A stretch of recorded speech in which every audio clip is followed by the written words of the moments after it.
अस्सलाम वालेकुम students, welcome to lecture number 12 जहाँ पे हम जो है ये पिछले लेक्चर के बाद जो है आगे वाला हम काम स्टार्ट करेंगे। तो लास्ट लेक्चर के अंदर आपने जो है नोडल एनालिसिस का थोड़ा बहुत देख लिया था कि जी एक सर्किट है, कैसे उसमें नोड्स बनाने हैं, कैसे रेफरेंस ग्राउंड को आपने जो है बनाना है, और उसके बाद जो है इक्वेशंस जब आ जाती हैं तो उनको कैसे आप सॉल्व कर सकते हैं। हमने जो टेक्निक यूज़ की थी वो थी हमारे पास एलिमिनेशन टेक्निक, कि इक्वेशंस दो आ गई हमारे पास। ठीक है, तो उन दो इक्वेशंस के अंदर जो है एडिशन सब्ट्रैक्शन करके एक वेरिएबल एलिमिनेट करके दूसरे वेरिएबल को निकाल लिया, फिर उसको इनमें से किसी एक रिलेशन में प्लेस करके हमने सेकंड वेरिएबल निकाल लिया। तो ये जो टेक्निक है ये आपके पास जो है नॉर्मली अच्छी है, काफ़ी आप हद तक इसको यूज़ कर सकते हैं। लेकिन जब आपके पास नंबर ऑफ़ नोड्स दो से ज़्यादा हो जाते हैं तो ये टेक्निक जो है इस्तेमाल करना मुश्किल हो जाता है काम। तो उसके लिए हम लोग क्या यूज़ करते हैं, उसके लिए हम क्रैमर्स रूल यूज़ करते हैं मैट्रिसेस को सॉल्व करने के लिए। तो पहला काम इसमें हम क्या करेंगे कि हमारे पास जो ये पूरा रिलेशन है इसकी मैट्रिक्स बना लेते हैं। तो इसको हम लिखने को इस तरीके से लिख सकते हैं कि जी जैसे v1 और v2 जो है ये एक वेक्टर है, ठीक है, और जो मल्टीप्लाई हो रहा है यहाँ पे 3 माइनस वन, और इस केस में -3 से, ठीक है, 3 - 1 -3 v1 v2 वेक्टर्स हैं। और जो रिज़ल्ट आ रहा है, पहले ये इक्वेशन थी तो इसका आ जाएगा 20 और सेकंड के केस में 60। ठीक है, तो ये हमारे पास आ गया। और रिज़ल्ट क्या हमने अब सॉल्व क्या करना है, हमने टारगेट ये है कि जी v1 और v2 को निकाला जाए। तो ये हमारे पास यहाँ पे जो है यही मैट्रिसेस इधर लिखी हुई हैं। तो इसके अंदर हमने क्या करना है, क्रैमर रूल के हिसाब से पहले तो हम डिटर्मिनेंट ले लेते हैं इस मैट्रिक्स का। वो हमारे पास क्या आएगा, एरो यहाँ पे हम दूसरे उसके प्लेस कर देते हैं। 3 × 5 15 माइनस -3 × -1 3 आता है, नेगेटिव साइन था। 15 - 3 12 हमारे पास रिजल्ट आ गया यहाँ पे। ठीक है, उसके बाद क्या हम करेंगे, जब v1 और v2 को निकालना है तो हम क्या करेंगे, डेल्टा वन। अब ये डेल्टा वन क्या चीज़ है, डेल्टा वन ये है कि इसी जो ये मैट्रिक्स का ये बन रहा था इसके अंदर डेल्टा वन निकालने के लिए जो पहली हमारे पास ये कॉलम है उसको हम रिप्लेस कर देंगे इससे 2060 से, और उसका डिटर्मिनेंट ले लेंगे। जैसे कि हमें यहाँ पे नज़र आ रहा है कि ये 3 - 1 - 3 5 था, तो ये 3 - 3 की जगह हमने 20 और 60 प्लेस कर दिया। दूसरी जगह पे -1 और 5 ही रहा। और इसका जब डिटर्मिनेंट लेंगे 20 × 500 -1 × 60 हो गया -60, माइनस साइन के साथ प्लस हो गया, और नीचे डेल्टा जो हमारे पास डिटर्मिनेंट था उसको प्लेस कर दिया। तो ये हमारे पास आ गया 13.33, जो कि करेक्ट है, यही हमने दूसरे मेथड से भी निकाला था। उसके बाद क्या है कि जी जब हमने सेकंड वेरिएबल v2 को निकालना है तो डेल्टा टू करना है। अब डेल्टा टू में क्या करेंगे हम कि जी हमारे पास ये पहले कॉलम को वैसे ही रहने देंगे 3 - 3, और दूसरे कॉलम की जगह हम प्लेस कर देंगे 20 और 60, और इसको हम कहेंगे डेल्टा टू, जो कि यहाँ पे किया गया है। तो इसका डिटर्मिनेंट लेंगे 3 × 60 180 माइनस ऑफ, ठीक है, -20 टाइम्स -3, 20 टाइम्स -3 हमारे पास हो गया -60, और माइनस साइन दूसरा था तो ये प्लस में कन्वर्ट हो गया है, +60। 180 + 60 हमारे पास हो जाता है 240/12 20 वोल्ट, जो कि करेक्ट है। तो मैट्रिसेस के फॉर्म के अंदर भी हमने इसको जो है सॉल्व कर दिया, और रिज़ल्ट हमारे पास वही आया जो कि एलिमिनेशन मेथड से आ रहा था, जिसका मतलब है कि ये करेक्ट था। तो लेकिन यहाँ पे हमें देखने में लगता है कि जी एलिमिनेशन मेथड में 2 लाइनों के अंदर आंसर आ रहा था, और इधर हमने इतना बड़ा मैट्रिसेस बना के कर रहे हैं। तो याद रखें कि हमेशा आपके पास दो नोड नहीं होने। तो अगर आप कहें कि जी हम एलिमिनेशन को ही सीख के वही करते रहेंगे और ये वाला मेथड नहीं यूज़ करना, तो आपको जब तीन नोड्स के ऊपर आएंगे तो वहाँ पे आप बैठे रहेंगे क्वेश्चन के अंदर या मिड के अंदर या फाइनल में क्वेश्चन आता है, उधर आप बैठ के लगे होंगे इक्वेशनों के साथ। जबकि जो जो स्टूडेंट है जो ये मेथड सीख लेगा वो क्विकली इस तरह से सॉल्व करता रहेगा। तो वंस हमारे पास ये वोल्टेजेस आ जाती हैं तो हम इसको इस्तेमाल करते हुए बाकी करंट से वैल्यूएट कर सकते हैं।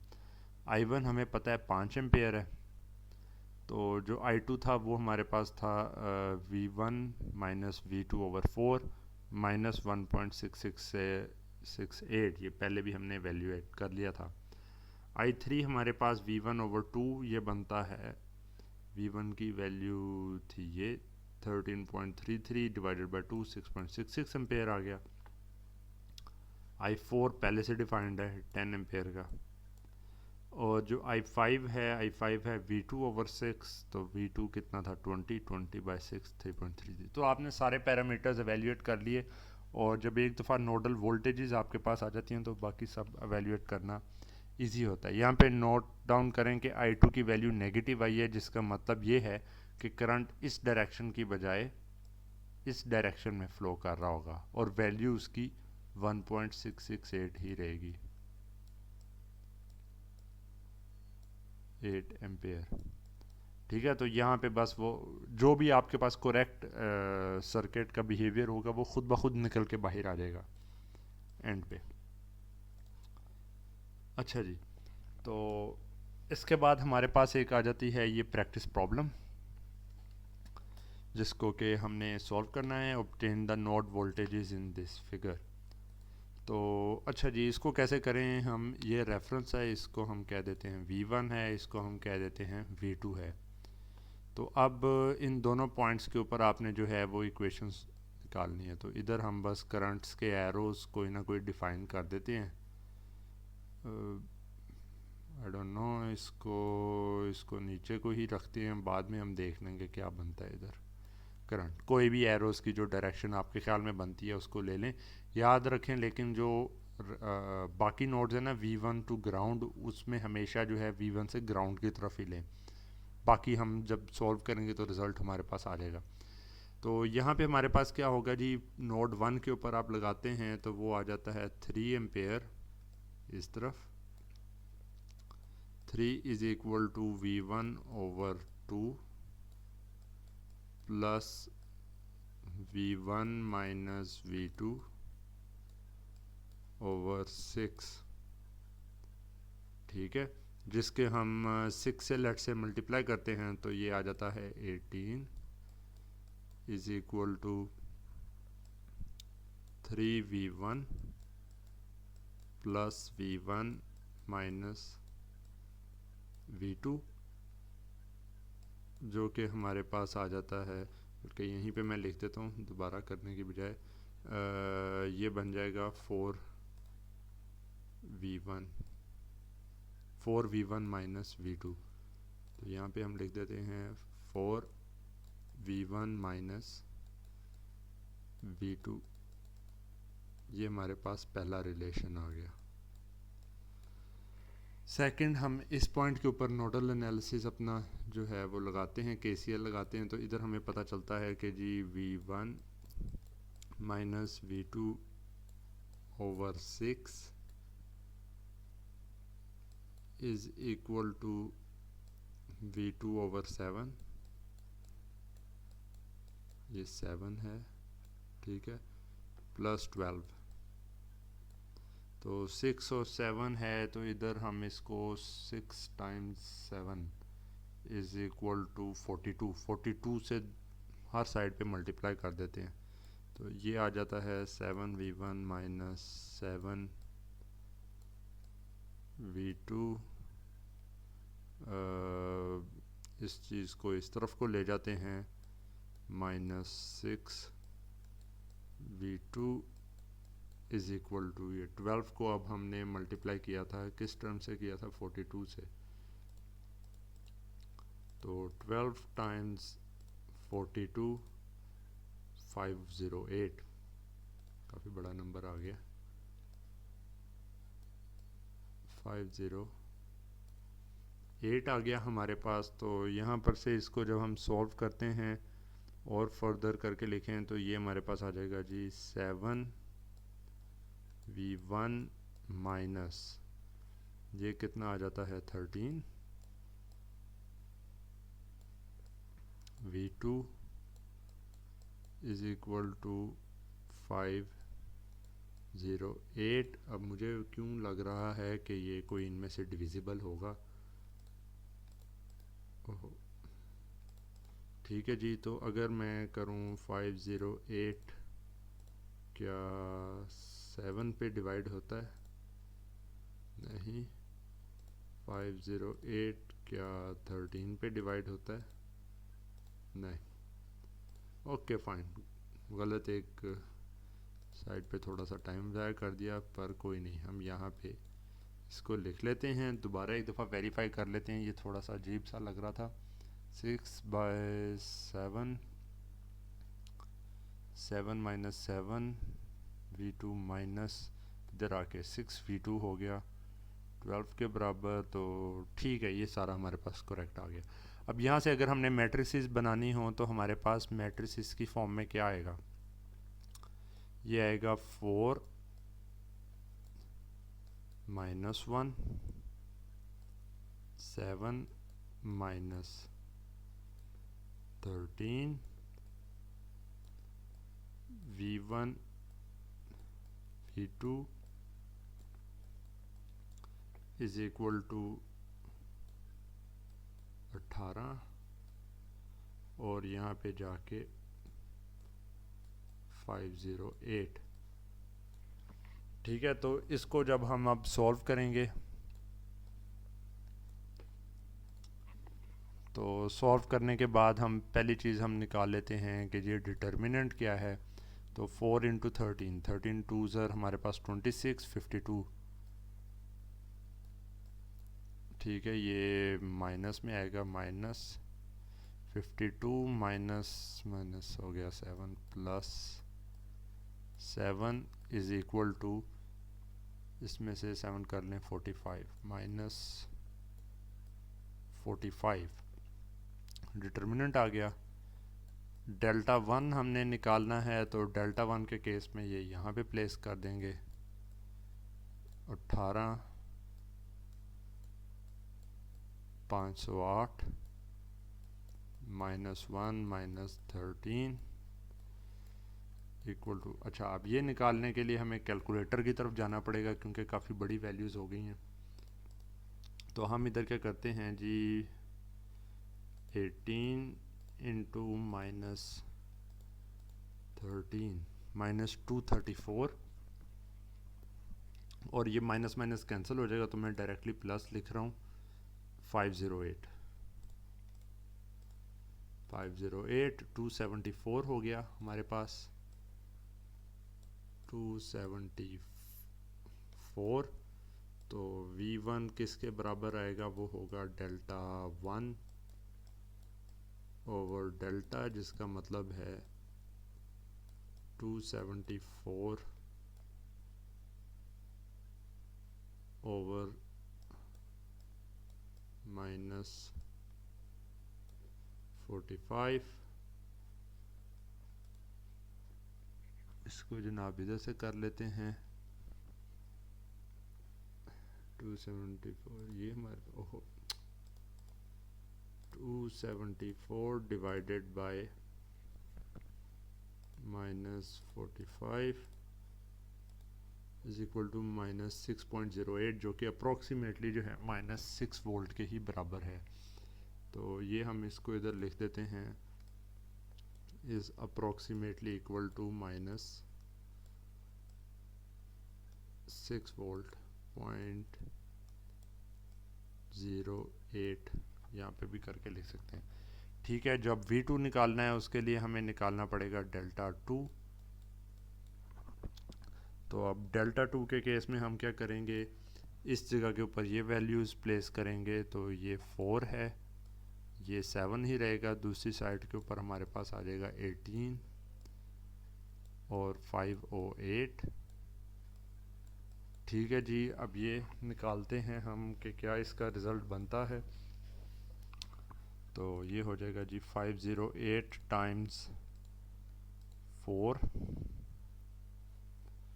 Minus 18 times 7 minus 18 times 7 1906। ठीक है जी, तो ये हमारे पास आ गया 1906। तो हमने जब अब V2 निकालना है तो वो हमारे पास होगा delta 2 over delta is equal to 1906 divided by -45। इसको हम अब कर देते हैं डिवाइडेड बाय -45, तकरीबन -42.3 वोल्ट्स यहाँ पे आ जाता है। -42.3 वोल्ट्स तकरीबन जो है हमारे पास यहाँ पे आ जाता है। तो ये हमारा रिज़ल्ट थोड़ा सा करीब है। मोस्ट प्रोबेबली कहीं पे ना पॉसिबल है कि थोड़ी सी जो है कोई प्लस माइनस के अंदर कोई मिस्टेक हुई हो जहाँ पे कैलकुलेटर नहीं यूज़ किया था, पर उसको हम फिर जो है ना आगे देख लेंगे Q&A सेशन के अंदर। तो लेकिन रिज़ल्ट ओवरऑल हमारे पास जो है तकरीबन उसी के बराबर आया जो कि यहाँ पे उन्होंने ऑब्टेन किया हुआ है। ठीक है, तो ये सारा जो है हमने इस तरीके से इसको सॉल्व कर लिया। और दूसरे जो केसेस हैं उनके अंदर हम लोग आगे इसको देख लेंगे। तो ये हमने प्रॉब्लम कर ली। हम अब इधर से मूव करते हैं अगली प्रॉब्लम की तरफ, जो कि बेसिकली एक अदद एग्जांपल है। तो ये जो एग्जांपल है इसमें हमारे पास voltages at the node voltages को वैल्यूएट करने का हमें कहा गया। तो इसमें हम क्या करेंगे जी, ये V1 आ गया, ये V2 हो गया, ये हमारे पास V3 हो गया, और IX एक करंट इधर से लेबल्ड है और इसको कहा गया है कि ये IX की टर्म्स के अंदर हमारे पास आता है। ठीक है, तो अब पहला काम हमने क्या करना है, हमने इक्वेशंस बिल्डअप करनी है। तो इक्वेशंस बिल्ड करने के लिए हमारे पास पहली नोड के ऊपर अगर हम देखते हैं तो करंट जो मूव कर रहा है टुवर्ड्स द नोड, इधर करंट्स की डायरेक्शंस हम लेबल किसी तरह कर देते हैं, थोड़ा बहुत हमें अंदाज़ा रहे कि हमने ना किस साइड पे पॉजिटिव लिया किस साइड पे नेगेटिव। तो यहाँ पे क्या हो गया जी, 3 इज़ इक्वल टू ये वाला करंट, इसको डायरेक्ट चाहें तो हम IX लिख सकते हैं, चाहें तो हम दूसरी टर्म्स में भी लिख सकते हैं। तो पहला काम क्या करते हैं कि हम ना एक साइड के ऊपर बस अपने पास लिखा रख देते हैं कि V1 minus V2 over 2 is equal to IX, just in case के कहीं ना कहीं हमें यूज़ करना पड़ जाए कि हमें पता हो कि ये किन की टर्म्स में आया। तो ये जब हमने लिख दिया उसके बाद फिर हम यहाँ पे लिख देंगे कि जी 3 is equal to V1 minus V2 divided by 2 plus ये वाला करंट कौन सा है, ये है V1 minus V3 bye 4, V1 minus V3 bye 4। ठीक है, V1 माइनस V3 बाय 4। तो ये हमारे पास आ गया और इससे हमने इक्वेशन आगे बिल्ड करनी है, तो इसको हम मल्टीप्लाई कर देते हैं 4 से। तो ये हमारे पास आ जाएगा 12 is equal to 2V1 minus 2V2 plus V1 minus V3। तो ये हो गया जी 3V1 minus 2V2 minus V3 is equal to 12। तो हमारे पास जो है ना पहला इक्वेशन यहाँ पर से आ गई जिसको यहाँ पे भी लिखा हुआ है।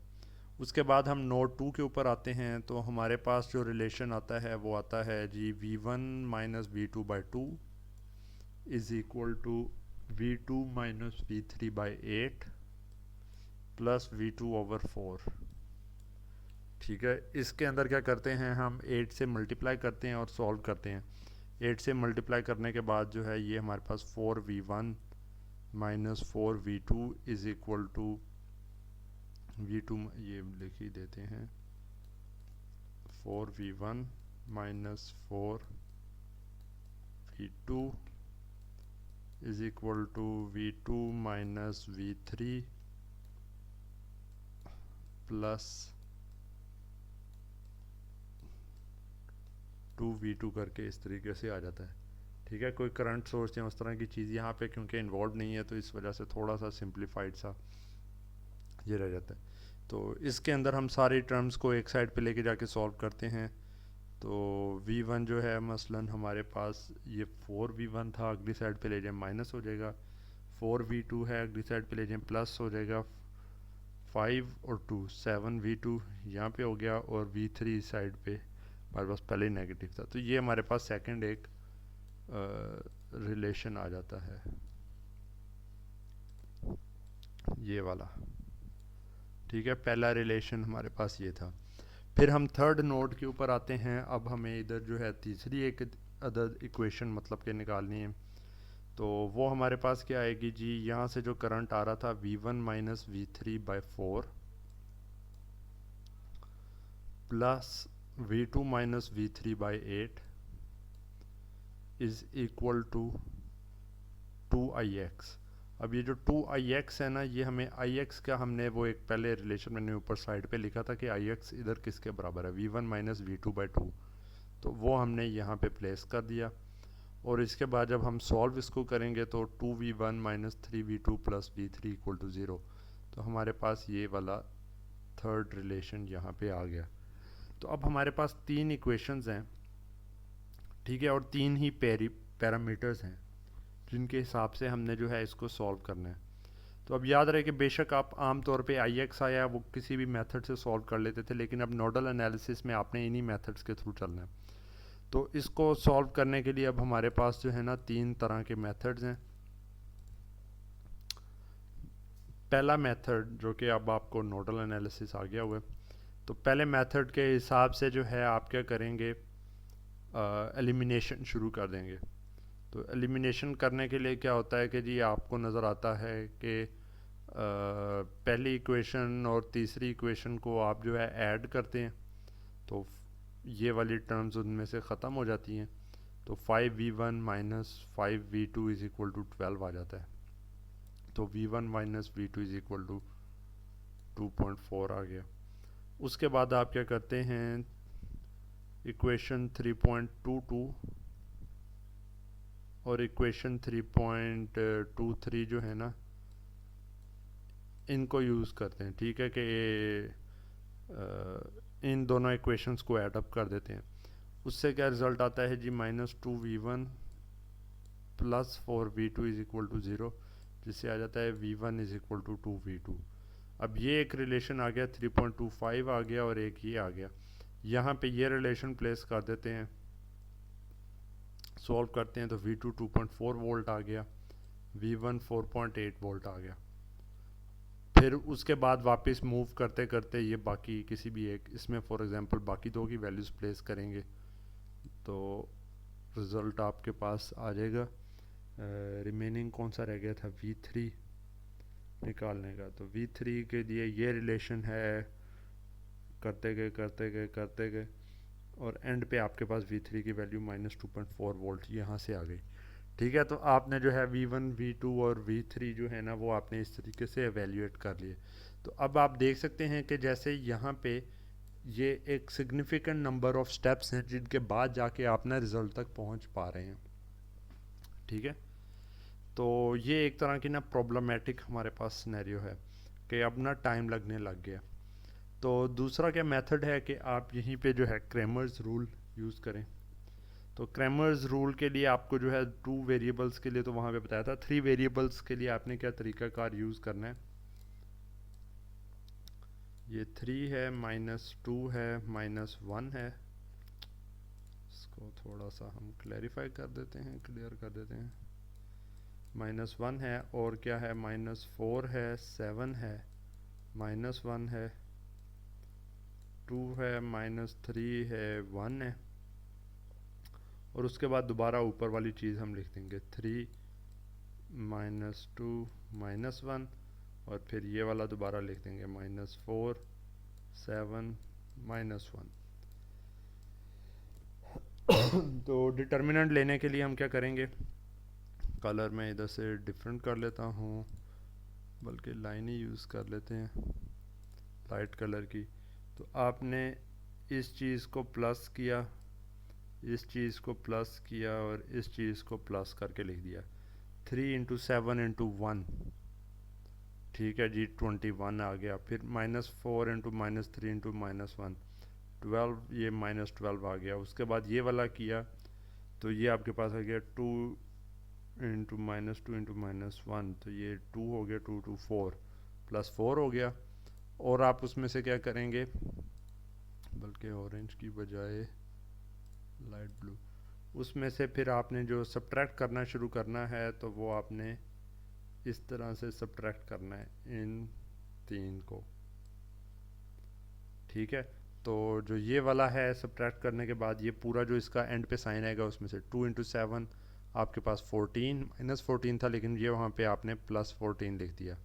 उसके बाद ये है जनाब 3 × 3 9, लेकिन -9 आ गया। फिर ये आपके पास क्या है जी 8, तो यहाँ पे -8 आ गया। तो ये सारा सॉल्व करके आपने जब लिखा एंड के ऊपर तो 10 आपके पास इसका डिटर्मिनेंट जो है वो आ जाता है। उसके बाद इसी तरीके से आपने क्या करना है, डेल्टा 1 डेल्टा 2 डेल्टा 3 निकालना है। पर फ़र्क क्या करना है कि डेल्टा 1 की जगह पहले कॉलम की जगह आपने जो है वो जिस मैट्रिक्स का डिटर्मिनेंट निकाल रहे हैं वहाँ पे आपने रिजल्टेंट मैट्रिक्स प्लेस की थी 12 0 0। तो इधर 12 0 0 बना के उसका डिटर्मिनेंट ले लें तो ये उसी तरह से ना चलेगा। सेकंड केस में सेकंड पॉइंट पे कर दिया, थर्ड केस में थर्ड पॉइंट पे कर दिया। तो अब ये बार बार मैं इस तरीके से नहीं पूरा कर रहा सॉल्व। तो रिज़ल्ट्स जो यहाँ पे आए हैं ये 48 24 और -24 आपके पास आ गया। तो जब इसको जो है हम V1 V2 V3 की वैल्यू निकालते हैं, 48/10 4.8 वोल्ट्स, 24/10 2.4 वोल्ट्स, और -24/10 -2.4 वोल्ट्स। तो यहाँ पे आपके पास इस तरीके से करके वही रिज़ल्ट्स आ रहे हैं जो कि आपने दूसरे पार्ट के अंदर एवेल्यूएट किए थे। अच्छा, तो जो थर्ड मेथड इधर बताया गया है वो मेथड है कि जी आप मैटलैब के ऊपर अगर पूरा मैट्रिसेस और वो सारा प्रोग्राम करें तो उसके थ्रू किस तरीके से आपके पास ये रिज़ल्ट आ सकता है। तो मैंने जो ये काम करना है उसके लिए मैं ऐसे करता हूँ कि आपको दिखा देता हूँ कि कैलकुलेटर के ऊपर जब ये रिलेशन आपके पास आ जाएगा तो उसके बाद आप कैलकुलेटर के ऊपर भी इसको सॉल्व कर सकते हैं। वो किस तरीके से कर सकते हैं, इसको इधर रख लेते हैं। अब आप मतलब कि जब यहाँ तक पहुँच जाए ना तो सर्किट और वो चीज़ों की बजाय अब ज़्यादा इसी इक्वेशन के ऊपर ना चीज़ें मैटर करती हैं। तो ये जिस तरह का कैलकुलेटर है इसके ऊपर हमारे पास मोड्स के अंदर एक है मैट्रिसेस का 6, उसमें हम आ जाते हैं और हम पहली मैट्रिक्स A जो कि 3/3 है, ठीक है, 3/3 के लिए इधर ये 1 पे किया और ये हमसे वैल्यूज़ पूछ रहा है। तो मैं कर देता हूँ जी 3 है, -2 है, -1 है, -4 है, 7 -1 2 -3 और 1। ये हमारे पास आ गई वैल्यूज़ इसकी, ठीक है, कि हमने ना ये पहली मैट्रिक्स का कर लिया। उसके बाद जो है मैं ऐसे करता हूँ यहाँ पर से आके शिफ्ट मैट्रिक्स के ऊपर से जाके मैट्रिक्स नहीं बल्कि ये नहीं करना था, यहाँ से शिफ्ट करके मैट्रिक्स के ऊपर आके डाटा के ऊपर आया और यहाँ से मैं मैट्रिक्स 2 के लिए डाटा इंटर करना चाह रहा हूँ। ये मेरे पास है 3 इसके रोज़ हैं और एक कॉलम है, तो 3 × 1 है, 3 प्लेस कर दिया। वैल्यूज़ उसने पूछी, मैंने लिख दिया 12, बाकी सारी ज़ीरोज़ हैं। तो ओके ये चीज़ बल्कि लिख लेते हैं कहीं मसला ना हो जाए, वरना 0 किया और सेव हो गया। ठीक है, अब मेरे पास मैट्रिक्स ए और मैट्रिक्स ये सारी की सारी ना यहाँ पे आ गई हैं। अब मैं दोबारा आता हूँ तो मैंने अब क्या करना है, मैट्रिक्स पे आके मैट्रिक्स ए का इन्वर्स टाइम्स मैट्रिक्स बी, तो मेरे पास अब रिज़ल्ट आ गया। रिज़ल्ट में क्या है कि जी v1 की वैल्यू, ये यहाँ से कर लेते हैं, v1 की वैल्यू क्या है 4.8, v2 की वैल्यू क्या है 2.4, v3 की वैल्यू क्या है -2.4। ठीक है, तो डायरेक्ट जो है ये कैलकुलेटर ने आपको जो है ये सारा का सारा जो चीज़ें हैं ये सॉल्व करके दे दी। तो जिस तरीके से यहाँ पे आया उसी तरीके से कैलकुलेटर के ऊपर भी आ जाता है अगर आपके पास कैलकुलेटर प्रॉपर है। तो ये मतलब कि आप इस चीज़ को इस्तेमाल कर सकते हैं अपने आंसर्स को वेरीफाई करने के लिए। ऑफ कोर्स अगर जो है आपको कहा जाए कि जी आपने कोई और मेथड यूज़ करना है तो ये सारी वर्किंग आपको करनी होंगी, लेकिन करेक्ट आंसर क्या है ये आपको अगर साथ साथ पता हो तो आप एक बहुत बड़ी मिस्टेक से बच सकते हैं। तो कैलकुलेटर के थ्रू आप जो है ये वैल्यूएट करके साथ बाकी सारे ये प्रोसेस करते रहें, तो आपको क्वेश्चंस के आंसर में मतलब आइडिया रहेगा कि जी क्या एक्चुअल रिज़ल्ट आना था। क्योंकि ये सारा ना सॉल्व करने का प्रोसेस है, एक्चुअल जो नेट लीनियर सर्किट एनालिसिस का पोर्शन है वो ये इक्वेशंस डेवलप करने तक है कि ये करेक्टली आपने डेवलप की हों। तो लेकिन है कि फिर भी क्योंकि काफ़ी मिस्टेक्स इन स्टेप्स पे भी हो जाती हैं, तो आपको यहाँ पे अब मैंने बता दिया कि जी किस तरीके से ये 3 मेथड्स के थ्रू आप ये प्रॉब्लम को सॉल्व कर सकते हैं। अभी मैं जो नेक्स्ट प्रॉब्लम सॉल्व कराऊंगा उसके अंदर मैं क्रैमर्स रूल की बजाय डायरेक्ट कैलकुलेटर को यूज़ करके इक्वेशंस डेवलप करके आंसर एवेल्यूएट करने की कोशिश करूँगा। जैसे कि हमारे पास ये वाला केस है, तो इधर जनाब हम इसको डायरेक्टली हम कह देते हैं v1, ये नोड हो गया v1, ये नोड हो गया v2, ये नोड हो गया v3। हमसे पूछा गया तमाम नोड्स के ऊपर वोल्टेजेस को एवेल्यूएट करना है, करंट्स की डायरेक्शन लेनी है, ये हम ऐसे ले लेते हैं, ये इधर को आ रहा है, ये सारे करंट ऑफ कोर्स इधर को जा रहे हैं, ये करंट ऊपर को है, ये इस डायरेक्शन में वो मेंशन्ड है। नोड 1 के ऊपर केसीएल लगाते हैं 4, ठीक है जी, तो 4 is equal to v1 minus v3 divided by 2 plus v1 minus v2 divided by 3। तो इसमें क्या करता हूँ कि मैं 6 से मल्टीप्लाई कर देता हूँ, 6 से 24 आ गया, 3v1 minus 3v2 plus 2v1 minus 2v2, ये क्या आता है जी v1 और ये हो गया 5। एक मिनट ना, ये v3 नहीं है, ये v3 है, ठीक है, और तो नहीं कोई इस तरह की मिस्टेक होगी, नहीं ठीक है। 5v1 माइनस 3, बल्कि 2v2 को पहले लिखना चाहिए, minus 2v2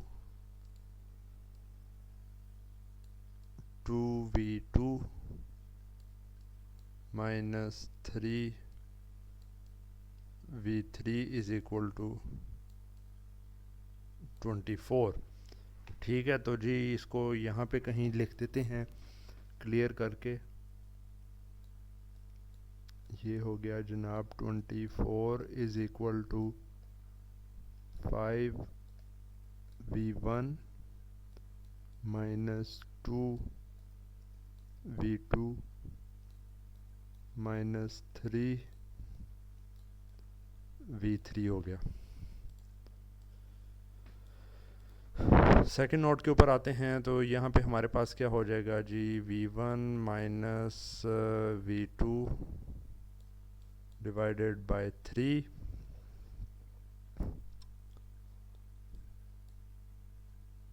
plus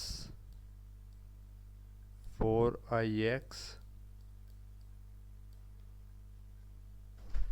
is equal to ix जो कि है v2/4,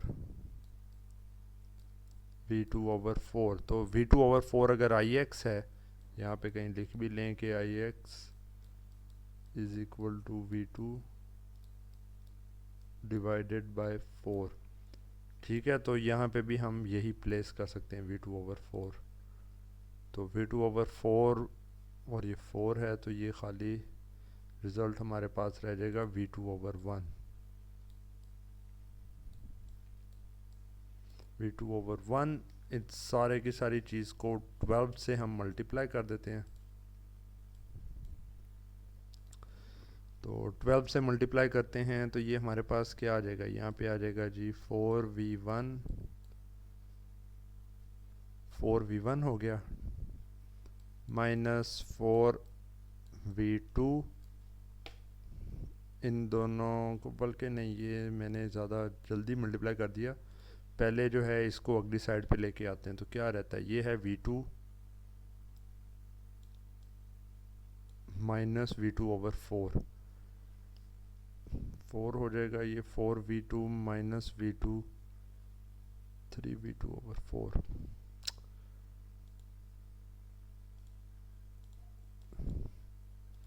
ये ना सॉल्व करने से ज़्यादा लिखने के अंदर इधर प्रॉब्लम हो रही है, तो इसको पूरा कर लेते हैं। 12 से मल्टीप्लाई करके ही चलें, टर्म्स का कर लेते हैं। 4v1 minus 4v2 plus 12v2 minus 3, क्योंकि 12 से किया था 3 बचा था, माइनस 3v2 इक्वल टू 0। तो ये इसमें से हमारे पास हर तरफ v2 आ जाता है। तो -4 है और ये -3 है, -7 हो गया। 12v2 में से 7 माइनस कर दें तो 5 आ गया। तो हमारे पास आ जाता है 4v1 minus 5v2 is equal to 0, जो कि हमारे पास इधर भी रिलेशन बन सकता है कि जी 4v1 माइनस 5v2 और थर्ड टर्म यहाँ पे मिसिंग है।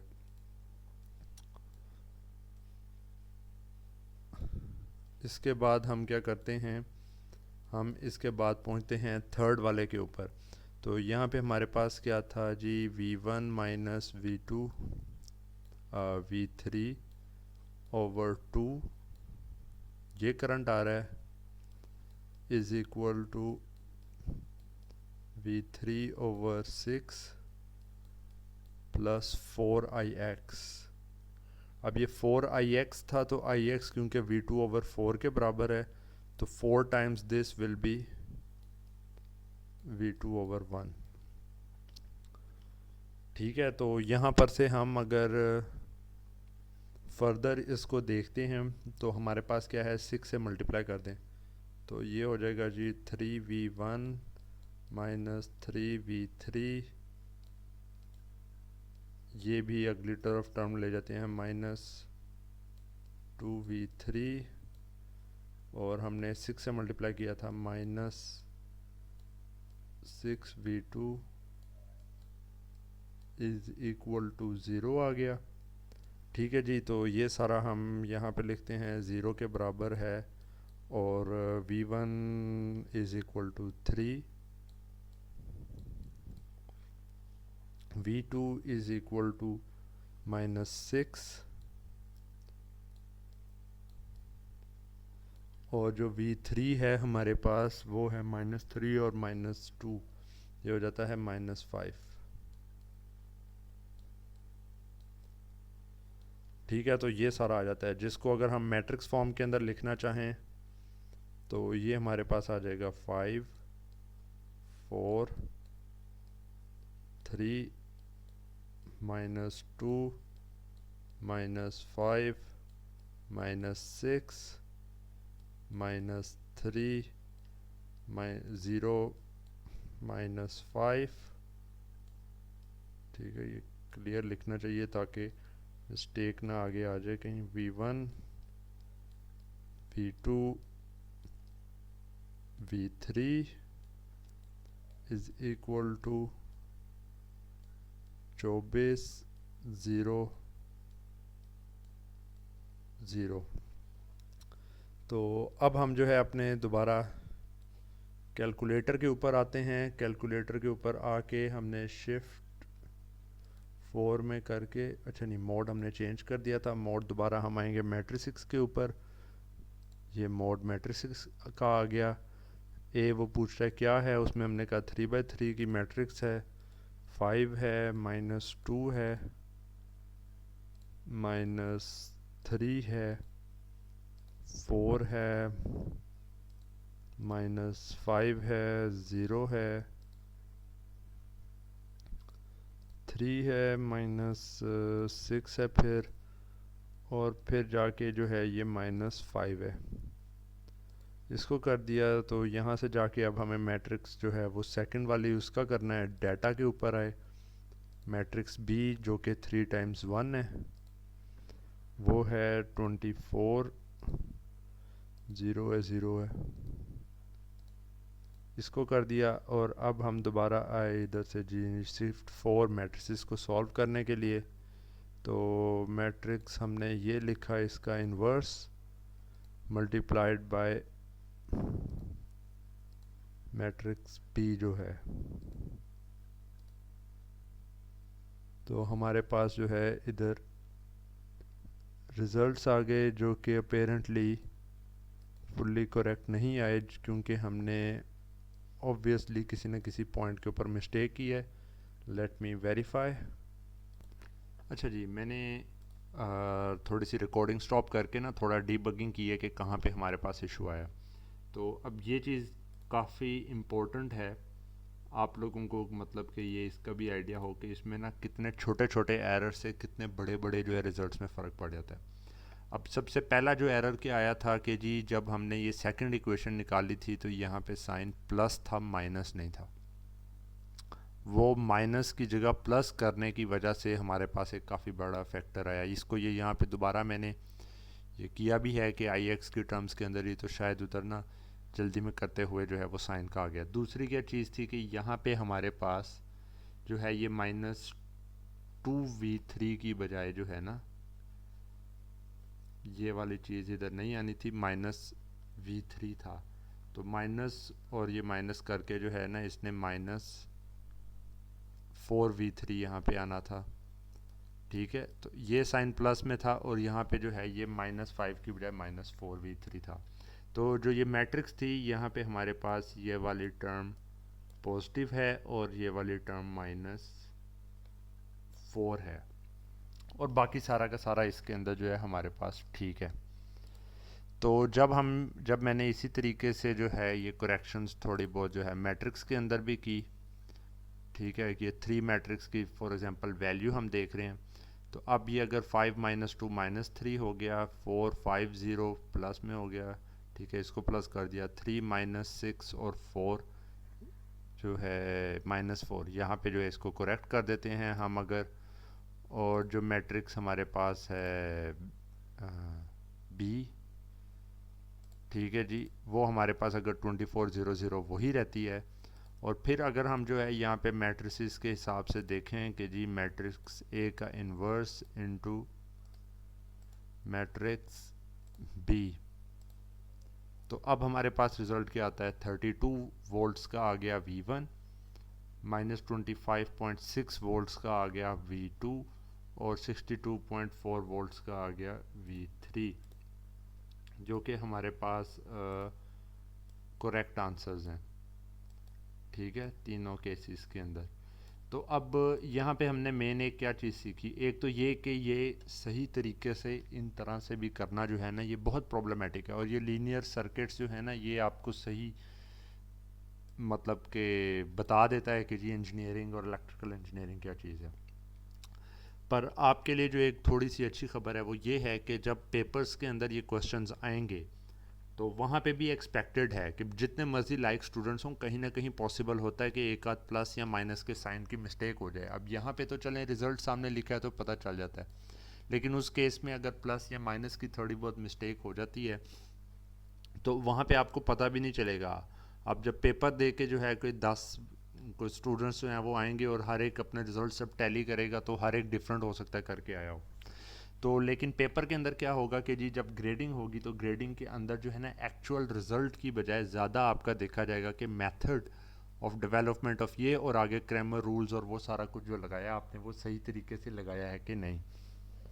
ठीक है, तो वो उसकी बेस के ऊपर भी नंबरिंग होगी। अगर किसी को लगता है कि जी वो सॉल्व करके उसको करेक्शन कर सकता है विद इन टाइम, क्योंकि पेपर में बहुत लिमिटेड टाइम होगा, इतना टाइम नहीं होगा कि आप आराम से बैठ के इस तरह की जो है कर सकें। खाली ये एक प्रॉब्लम इस तरह की सॉल्व करने में हो सकता है आपको 20 मिनट से ज़्यादा का टाइम लग जाए। ठीक है, अगर कैलकुलेटर नहीं है और भी ज़्यादा लग जाए शायद टाइम। तो आप फिर उसका क्या करेंगे हल? वो हल ये होगा कि जिस तरीके से आपने किया आप एक दफ़ा कर लें। ठीक है, मेथड सही यूज़ करें, मेथड को सीखें, रटने वाला काम ना यहाँ वहाँ पे करें। वो आप कर लें, बाकी सारी प्रॉब्लम्स कर लें। एंड पे अगर टाइम मिलता है तो वहाँ पे आप फिर वेरिफिकेशन शुरू कर दें कि जी जो इक्वेशन सारी बनाई थी वो ठीक है कि नहीं, ताकि पेपर के अंदर ना टाइम ऐसे ना हो कि आप एक प्रॉब्लम के ऊपर जिसका लेट से 40 मार्क्स की हो आप उसके ऊपर ही सारा का सारा टाइम अपना ज़ाया कर दें और रिमेनिंग 60 मार्क्स जो कि रिलेटिवली इजीली आप ले सकते हों वो आप ना ले पाएँ। तो इसलिए जो है ना यहाँ पे ये चीज़ आपके लिए इम्पोर्टेंट है। और इसीलिए आपको कुछ असाइनमेंट्स वगैरह जहाँ दी जाएंगी तो वहाँ पे रिलेटिवली कॉम्प्लेक्स प्रॉब्लम्स होंगी, तो उसके लिए क्योंकि टाइम काफ़ी ज़्यादा होता है तो वहाँ पे आप जो है थॉरोली उसको सॉल्व करके देख सकते हैं कि जी प्रैक्टिस भी उसमें ना आप कर सकते हैं। ठीक है, तो यहाँ पे हमने जो है ये वाली प्रॉब्लम को देख लिया। तो इसके अलावा आगे जो है कोई ऐसा सच जो है यहाँ पे हमारे पास प्रॉब्लम नहीं है, तो हम नेक्स्ट जो है लेक्चर स्लाइड उसके ऊपर अभी मूव करते हैं। अच्छा जी, अभी हम जो है अपना लेक्चर नंबर 12 के ऊपर एक्चुअली यहाँ पे पहुँच गए। तो यहाँ पे क्या चीज़ है कि हमारे पास जो है nodal analysis with voltage sources. आपने नोट किया होगा कि जो लास्ट लेक्चर था उसके अंदर हमारे पास कहीं पे भी वोल्टेज सोर्स जो है वो सर्किट के अंदर नहीं आ रहा था, सारे के सारे करंट सोर्सेज थे। वो उसकी वजह ये थी कि पहले आपको पूरे उसका मेथड एक तरह से बताना चाह रहे थे और उसके बाद अब आपको बताना चाहेंगे कि जी ये वोल्टेज सोर्सेज के साथ क्या फ़र्क पड़ता है। ये भी चैप्टर 3 ही हमारे पास अभी चल रहा है। तो अब वोल्टेज सोर्सेज के साथ क्या हमारे पास प्रॉब्लम आती है कि हमने जो है नोडल एनालिसिस में सॉल्व करना होता है बेसिकली KCL लगा के मुख्तलिफ नोड्स के ऊपर सॉल्व करके और उस नोड की वोल्टेज को निकालना होता है। तो अब यहाँ पे हमारे पास जहाँ पे वोल्टेज सोर्सेज आ रहे हैं तो इधर प्रॉब्लम थोड़ी बहुत आती है कि जी हम KCL कैसे लगाएंगे, क्योंकि ये जो जैसे ब्रांच है इसके अंदर करंट कितना मूव करना है वो हमें नहीं पता होता। ठीक है, यहाँ अगर कोई भी वोल्टेज सोर्स है तो उसके क्रॉस करंट एक अननोन फैक्टर है और उसको निकालने का कोई तरीका भी नहीं है जब तक कि बाकी सारा सर्किट ना सॉल्व हो। तो उसके लिए हम करेंगे क्या कि अगर हमारे पास दो किस्म के केसेस बनेंगे। अगर तो आपके पास जो वोल्टेज सप्लाई है वो ग्राउंड और किसी नोड के बीच में है तो हमें पता है कि जी इस नोड के ऊपर जो वोल्टेज है वो हमारे पास 0 वोल्ट है।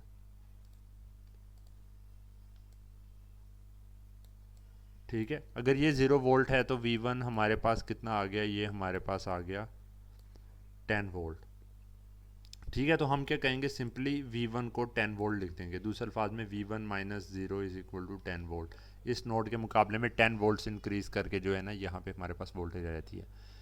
जो हमारे पास सेकंड केस है, ठीक है, जैसे कि यहाँ पे भी उसको रिप्रेजेंट किया जा रहा है, तो सेकंड केस के अंदर क्या होगा कि हमारे पास जो वोल्टेज सप्लाई है वो दो नोड्स के बीच में लगी हुई है। तो अब यहाँ पे हमारे पास इशू ये आएगा कि चलें यहाँ पे तो हम कह सकते हैं कि हमने इस नोड के ऊपर KCL नहीं लगाना था या कोई और ऐसा पैरामीटर या काम नहीं करना था, लेकिन जो बाकी जो केसेस हैं वहाँ पे हम इस तरह से नहीं इसको जो है ना कह सकते। ऑफ कोर्स जिस पॉइंट के ऊपर आपको पहले वोल्टेज पता है तो इस नोड के ऊपर आप KCL नहीं लगा पाएंगे क्योंकि ये वाला करंट अननोन है। तो ये नोड आपके पास निकल गया उस सिस्टम ऑफ सॉल्यूशंस के अंदर से। दूसरा जो है यहाँ पे आपके पास क्या होगा, यहाँ पे आपके पास ये एक सुपर नोड हम इस पॉइंट को बना देंगे। सुपर नोड बनाने की क्या वजह है कि जैसे केसीएल की डेफिनेशन में आपको पता होगा कि अगर हम एक सुपर नोड बनाते हैं तो हमने इसके अंदर का मैकेनिज़्म नहीं देखना, हमने जो ये बाहर से जितने करंट्स इसकी तरफ आ रहे हैं और जितने करंट बाहर जा रहे हैं उसके ऊपर एक इक्वेशन लिखनी है। तो इस केस में क्या होगा हमारे पास कि जी अंदर की चीज़ को छोड़ के हमने क्या किया कि जी यहाँ पर से लिखा कि जी इधर से क्या करंट आ रहा है, तो वो हमारे पास है V1 minus V2 over 2। Node की वैल्यू को आपने रखना है लेकिन करंट्स खाली उनको कंसिडर करना है। ये I1 जो है हमारे पास ये करंट आ गया। दूसरा करंट क्या आ रहा है, ये आ रहा है प्लस। दूसरा करंट क्या हो जाएगा जी, V1 माइनस V3 ओवर 4 हो गया। और ये बराबर हो जाएंगे हमारे पास जो है इसके बराबर, ये क्या हो गया जी, V2 ओवर 8।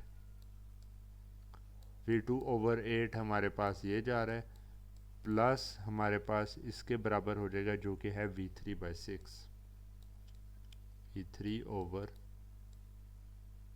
6। ठीक है, तो यहाँ पे इस तरह से करके ना हमारे पास ये वाला एक रिलेशन आ जाएगा। इसको अगर हम सॉल्व करना चाहें,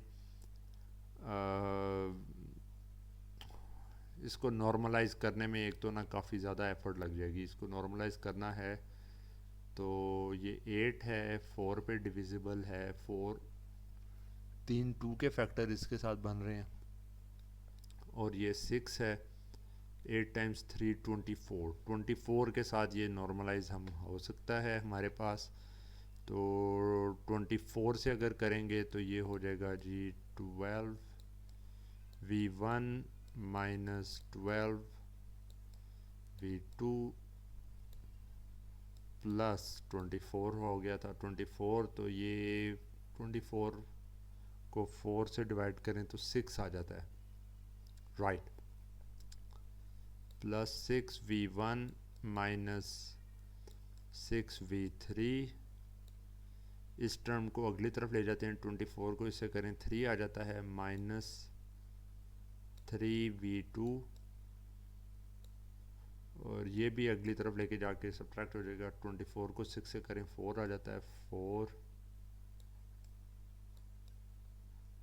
V3 इज इक्वल टू 0। अच्छा, अब इधर चीज़ क्या है कि V1 की वैल्यू हमें पता है कि जी 10 वोल्ट फिक्स है, तो वो हम इधर प्लेस भी कर सकते हैं। 120 प्लस 60 180 हो जाएगा, 180 माइनस V2 ये माइनस 12 था, और ये हो जाएगा minus 3, minus 12 minus 3 minus 15 V2 minus 15 V2 हो गया, और V3 जो है ये हमारे पास माइनस 10 V3 है। V3 इज इक्वल टू 0, या दूसरे अल्फाज में अगर हम इसको अगली साइड पे ले जाएं तो ये प्लस में आ गया। ठीक है, तो 180 is equal to 15 V2 plus 10 V3। इसमें से अगर हम चाहें तो 5 पे सारा कुछ डिवाइड कर दें तो ये 3 हो जाएगा, ये 5 पे डिवाइड करते हैं ये 2 हो जाएगा, 180 को 5 पे डिवाइड करते हैं तो क्या आता है हमारे पास 20 प्लस 14, आई डोंट नो, 80 को 5 पे करें 13 14 16 20, ये बल्कि कैलकुलेटर ही यूज़ कर लेते हैं, रिस्क नहीं लेते। 180 divided by 5 is equal to 36। ठीक है, 20 प्लस 16 करके था, तो ये आ जाता है हमारे पास 36। तो 36 is equal to 3V2 plus 2V3। तो एक हमारे पास रिलेशन आ गया, ठीक है, सिंगल रिलेशन आया है, 36 is equal to 3V2 plus 2V3। तो अब इशू ये है कि जी इस सारे की बेस के ऊपर अब हम आगे इसको कैसे सॉल्व करें। तो जब आपने सुपर नोड का कॉन्सेप्ट लगा के बाकी सारा सॉल्व कर लिया तो उसके बाद आपने इसको अगेन सॉल्व करना है for the super node itself. अच्छा, ये भी बड़ी ज़बरदस्त जगह पे हमने एक तो लिख दिया। जब सुपर नोड पे आप देखेंगे तो खाली इधर बाकी एलिमेंट्स को कंसिडर किए बगैर आप केवीएल यहाँ पे लगाएंगे। तो केवीएल के हिसाब से हमारे पास क्या आता है, या दूसरे अल्फाज में वैसे भी देख लें कि जी V2 माइनस V3 इन दोनों का जो डिफरेंस है वो इस पोटेंशियल के बराबर होगा, या केवीएल भी लगा के आप कह सकते हैं। तो मैं यहाँ पे कहता हूँ कि जी V2 minus V3 is equal to 5 volts. ठीक है, तो ये हमारे पास एक रिलेशन आ जाएगा। एक जो है रिलेशन ऊपर से आ गया था हमारे पास, ये 5 है, इसको कोई और चीज़ ना समझ लें, ये 36 वोल्ट है। 3V2 plus 2V3। तो इसको अगर आपने सॉल्व करना है, इस टर्म को 2 से मल्टीप्लाई करके जो है डिवाइड कर देंगे निचली इक्वेशन में से, तो ये आ जाएगा जनाब 5V2 इज इक्वल टू 10 से कर लें तो 26, ऐसे ही है 2 से मल्टीप्लाई किया और इसमें ऐड कर दिया, 2 से मल्टीप्लाई किया और ऐड कर दिया। देखा यहाँ पे आई ना गलती, ऐड करना था। तो ऐड करते हैं 10, 36 प्लस 10 46 वोल्ट। तो V2 is equal to 46 by 5, ये हमारे पास जो है ना उसकी वैल्यू आ जाएगी। V2 is equal to 46 by 5।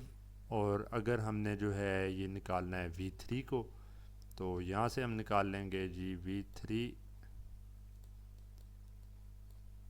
अगली तरफ को चला गया is equal to 46 by 5 minus 5। तो ये आ जाएगा जनाब 25, 5 इधर है, 46 माइनस